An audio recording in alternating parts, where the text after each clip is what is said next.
The threat landscape is constantly evolving, making it nearly impossible for security teams to keep up. That's why so many top companies turn to Tynes, a security orchestration and automation platform built by security practitioners for security practitioners. Tynes empowers analysts and engineers to automate their most repetitive, time-consuming tasks. No coding expertise required, just the flexibility to tailor workflows to your team's exact needs. Ready to break free from the limitations of traditional tools? Learn more at securityweekly.com/Tynes. Not all vulnerabilities are the same. A critical vulnerability on a marketing laptop isn't the same risk as a critical vulnerability on a production server accessed by a domain admin missing EDR. Sevco Security shows you these interconnected risks. Sevco centralizes intelligence on all your devices, identities, software, vulnerabilities, and security controls, enriching them with threat intelligence and business context in real time, so your security team has exactly what it needs to effectively prioritize and remediate vulnerabilities based on the unique requirements of your business. Think of it as a to-do list for risks, but less annoying. Find a smarter way to manage exposures. Visit securityweekly.com/Sevco today. Welcome back to Business Security Weekly. I am your host, Matt Alderman, joined by Jason Albuquerque and Ben Carr. Security Weekly listeners save $100 on their RSA Conference 2025 full conference pass. RSA Conference will take place April 28th to May 1st in San Francisco and on demand. To register using our discount code, please visit securityweekly.com/RSAC 2025 and use the code 5U5SECWeekly. I will be there. We hope to see you there too.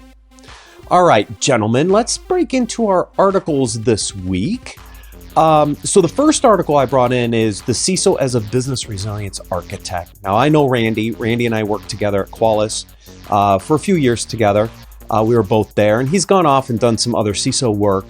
I found this article a little interesting in that there's some things I definitely agree with, and there's some things I'm like, I could question. Right? Yeah, same.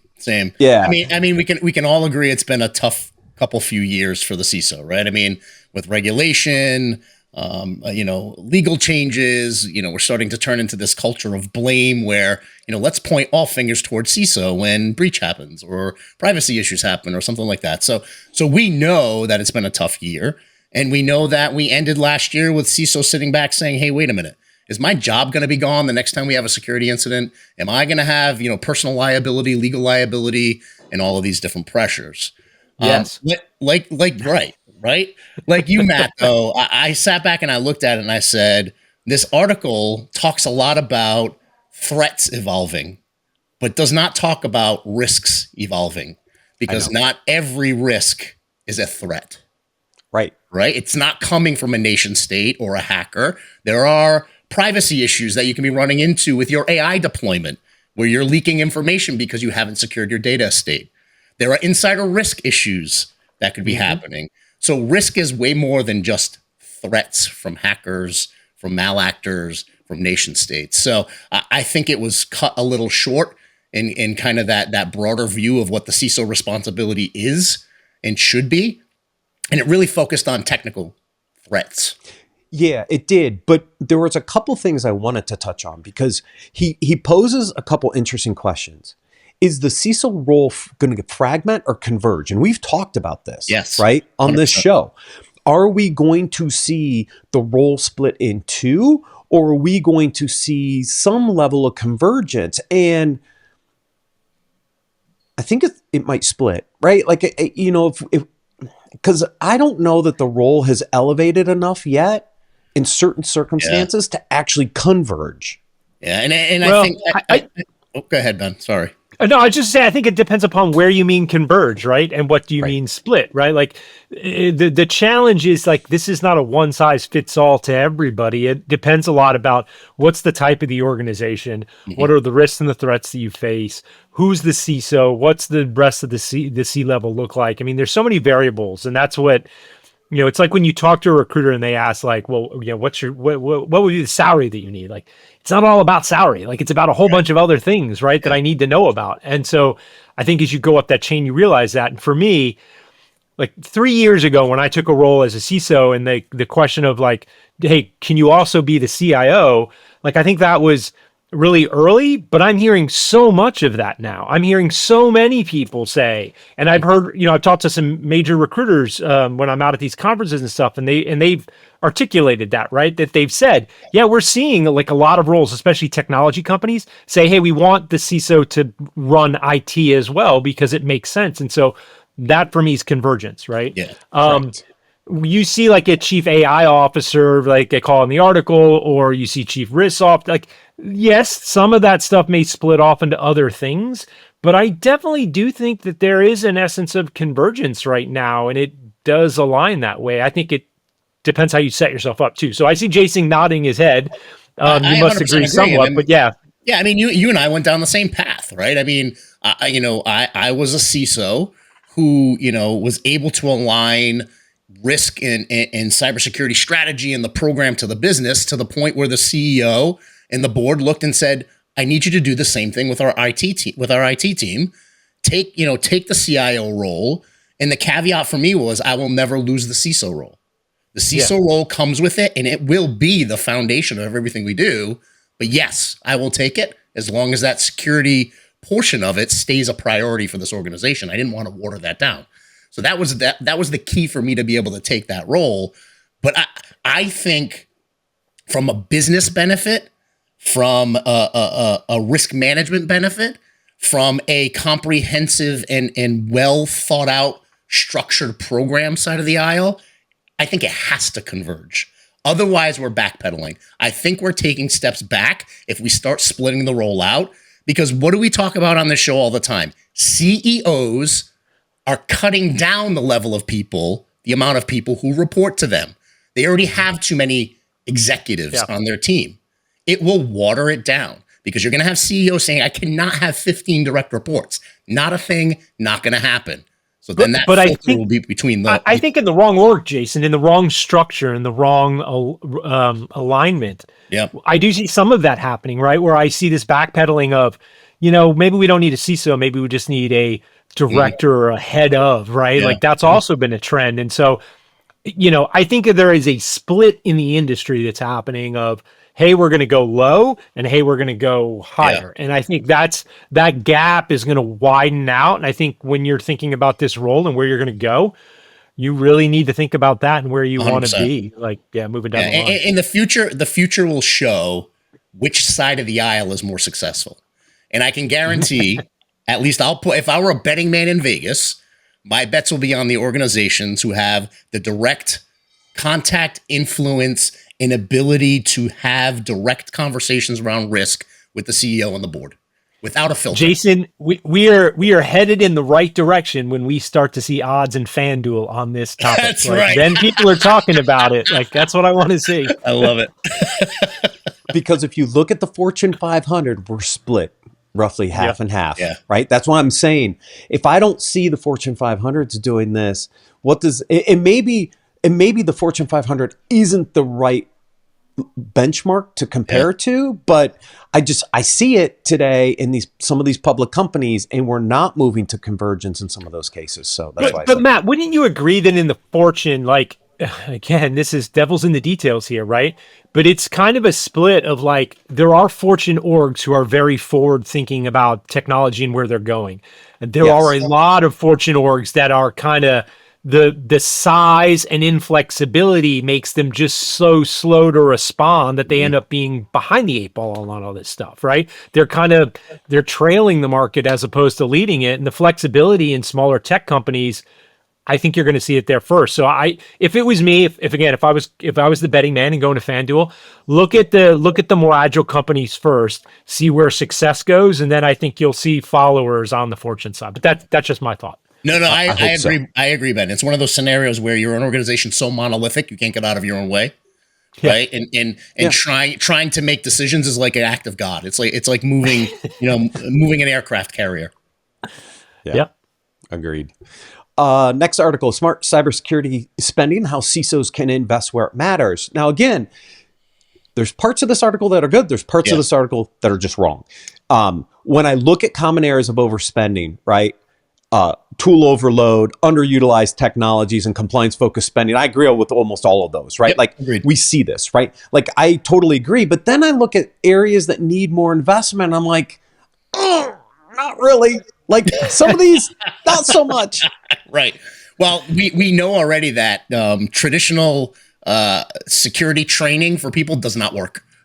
Right. So if continuous security training is an answer to that, where you want to spend more, I don't think that's a right avenue, because it's failed. It's failed over time. It's failed miserably. Well, it's also like if you look at like where your spend goes right now and you're thinking about security training, you're missing out on the agentic AI boat. Like that is changing the game. Like it is already doing it. And so if you think you're going to get ahead of that, like that's not where the game is going to be won or lost. It's going to be on the automation and the kind of the volumetric side of the house. So I don't think so. And then detection and response, like, okay, if you're going to invest there, you better have a really big ass team.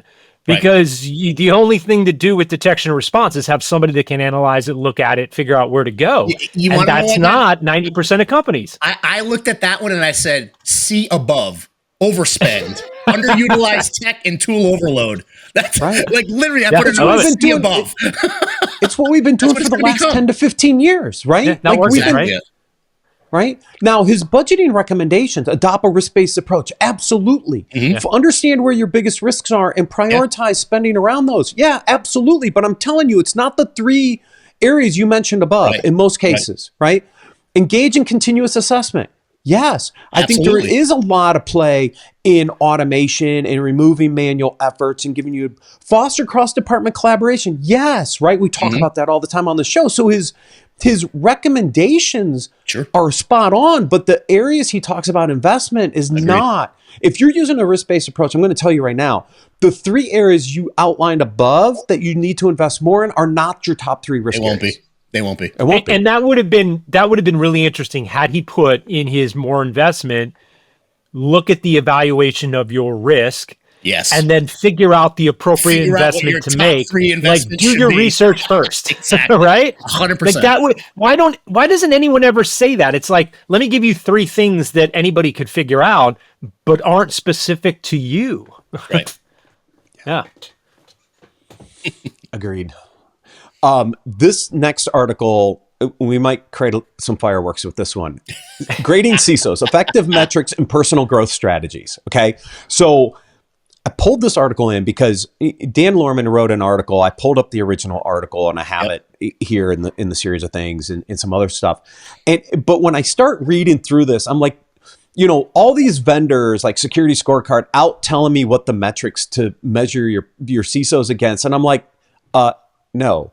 Like maybe return on investment and maybe some personnel metrics, but the rest of these are just, it's like the other article. It's like all these crazy areas where it's like, you shouldn't be grading yourself against these different technology areas. You should be looking at risk metrics. You should be looking at revenue metrics. You should be looking at cost savings metrics. Like if you're going to measure yourself as a CISO, those are business metrics that you should aspire to, not some of these like hardcore technical, like how am I doing with my third-party risk benchmarking stuff. I mean, at the end of it, figure out what your business objectives are at the highest level and start aligning your program to those and how you're helping the business move the needle. If you want to be able to sit down and have a conversation with the CEO and the board, have the conversation around how you're helping them move the needle at the highest level within the organization.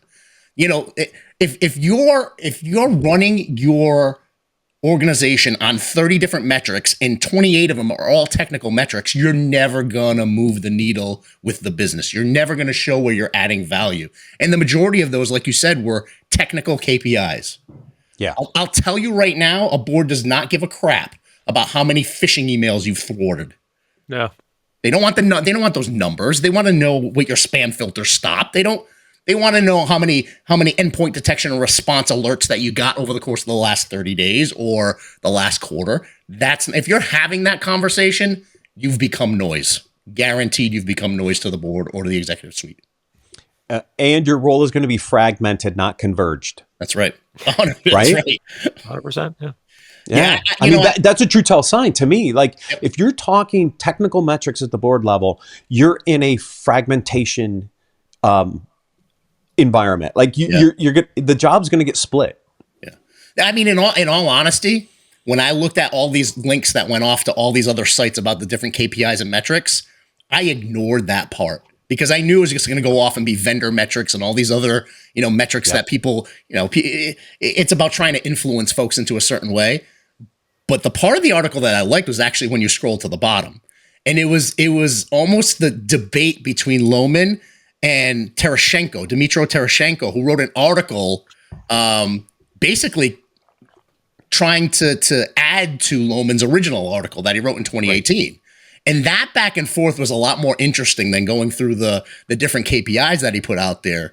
Now, Lohman had said, part of the biggest strategies you should have within your department, as your strategy is have relationships. It was all relationship based, right? Have relationships with your security team, have relationships with your internal organizational peers. Make sure, with your management team that are above you, your CEO, your board, make sure you have strong relationships with your vendors, and then make sure you have strong relationships with your customers. That's how you're going to make a lot of impact, get a lot of intel, be able to make really good business decisions. Now, Dmytro came back and actually said that part of Lohman's article, he said, you don't need external customer relationships. What you need is security programs and projects. I don't know if I quite agree with that because guess who's running those projects? Your security team. And if you have a good relationship with them, you're going to have your finger on the pulse of everything that's happening. You cannot underestimate the value of having good relationships with your customers. The value that comes from that is absolutely incredible. To the point where I've been part of organizations, and the organization I'm with now has client advisory board, where you have those deep relationships and they are advisory to your organization to help you progress and innovate and move your company forward based on feedback of their needs, right? Thinking you can sit back and assume the needs of your clients, you have blinders on.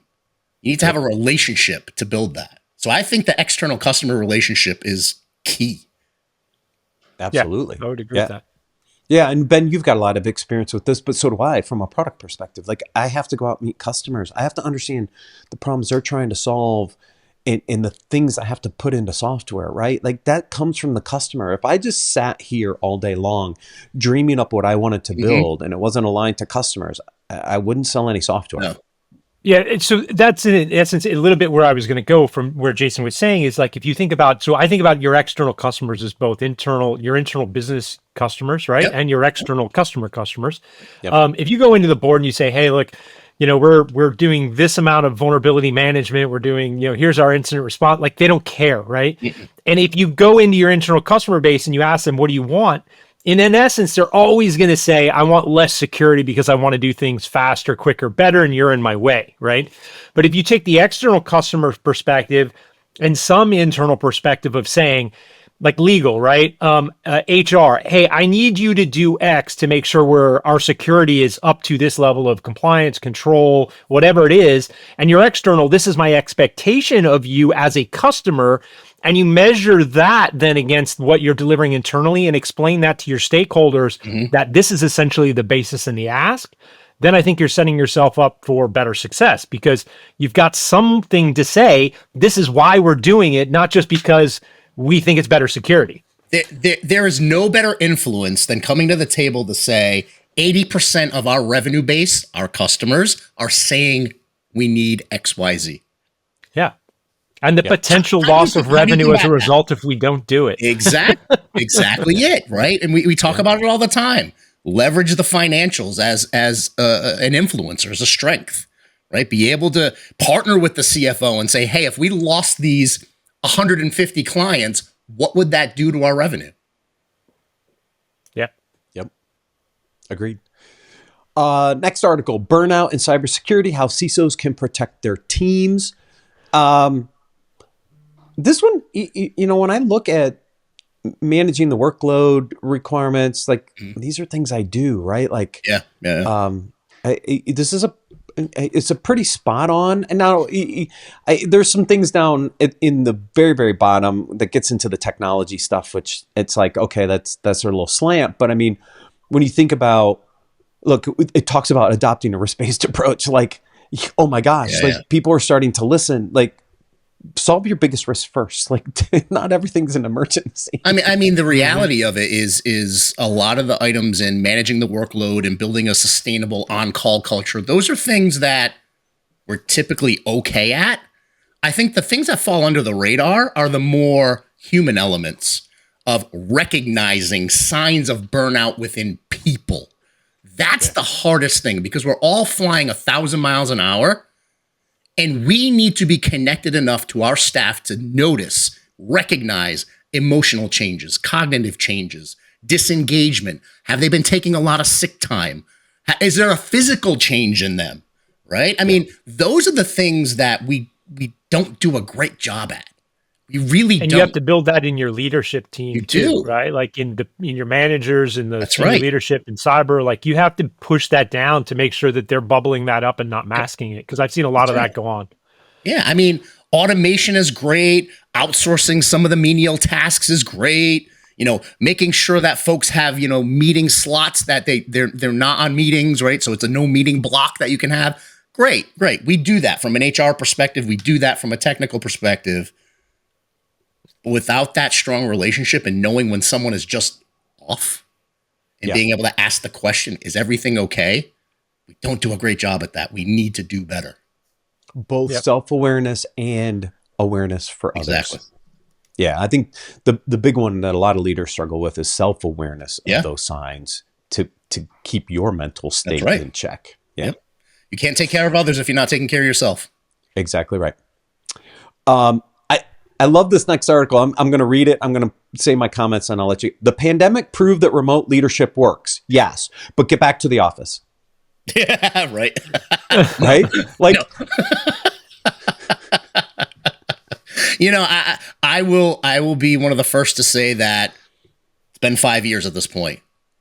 I think remote and hybrid workforce is incredible. I love it. I would not force any group of folks to go back to the office. I would figure out the operational side on the back end to see, you know, why we have so much real estate and what we can do with it to not force people to have to go back. Because I'm telling you, that's probably some of the biggest pressure that organizations can't dump the commercial real estate that they have right now in the roles. Yeah. They're just forcing people to go back in because we have a building, we can't sell it, so you might as well make people sit in it. Yeah. I don't think that's the right reason. I don't think that's a good strategy. So, you know, and it's been 5 years for you. It's been 16 for me. Yeah, right. I've been doing this since 2009. Right. Yeah. Same here. Most of my career, I think 2012 to 2016, when I was at Visa, I worked in the office. But outside of that, the majority of my career, I've been remote, and it's worked. I mean, look, there are people that doesn't work for. If you're pushing UPS packages through a UPS shipping facility, you got to be in the office. If you're packing meat, you got to be in the office. I mean, to Jamie Dimon's point, there are things that you have to be in the office for. Mm-hmm.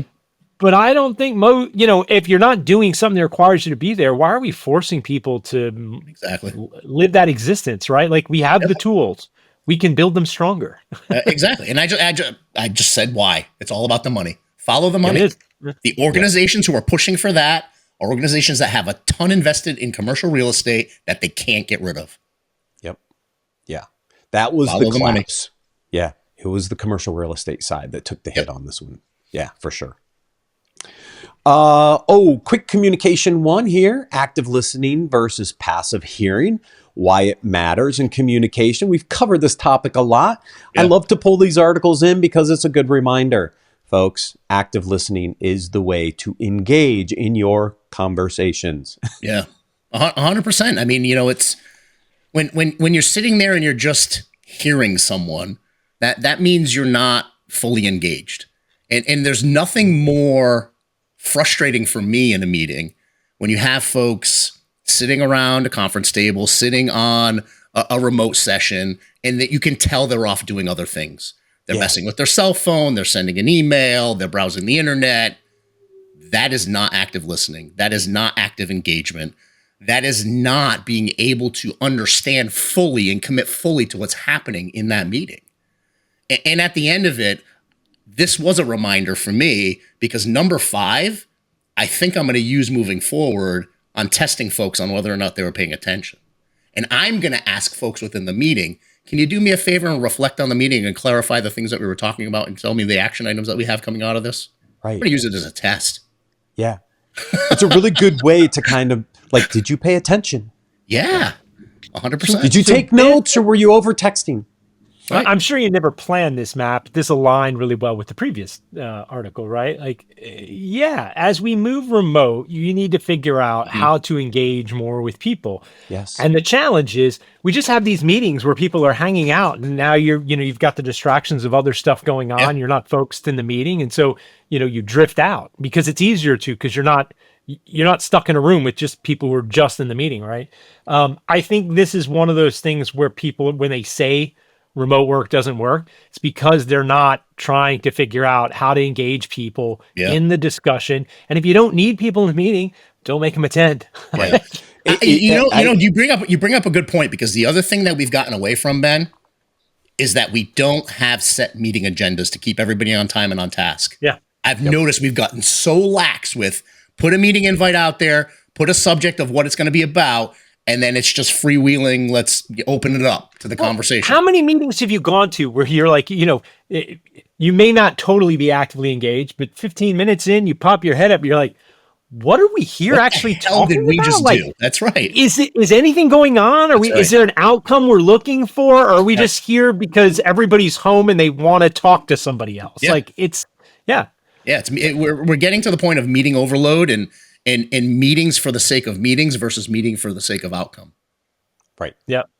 Yeah. And it is a balance in remote work situations, right? It's a lot easier to do active listening when you're in the office. You have to focus on it when you're remote. You have to. Right. Yeah. Last article quickly. Cybersecurity Classics, 10 books that shaped the industry. I have read none of these actually. Oh, I've read like 3. Oh, I read 3. I read the Secret one by Lies? Schneier, You never read the Secrets and Lies. I've read Secrets and Lies by Schneier. The Art of Deception by Mitnick. I've read that. Sandworm? No, I haven't read Sandworm. The Countdown to Zero, the Stuxnet one. I read the Stuxnet one. Mm. Yeah. It's funny. I know, I think I had Mitnick's original book, but I don't think I ever read it. Actually, I think he came and did a book signing when I was at Qualys. And so I had the book, but I never actually read it. Most of my reading is on the professional side, not necessarily on the side. Yeah. So I went through the list and I'm like, I haven't read a single one of those. Well, I mean, I can say the majority I haven't, right? So, as I look through the descriptions, I'll figure out whether or not I want to put them in my my list of books that I need to buy or not. Yeah. So any aspiring security hires, folks, if you want a list of books that give you some background on the industry, this might be a good starting list to start with. Just saying. Gentlemen, always a pleasure. Thank you for joining me. Thank you everyone for watching and listening. We'll see you next week on Business Security Weekly.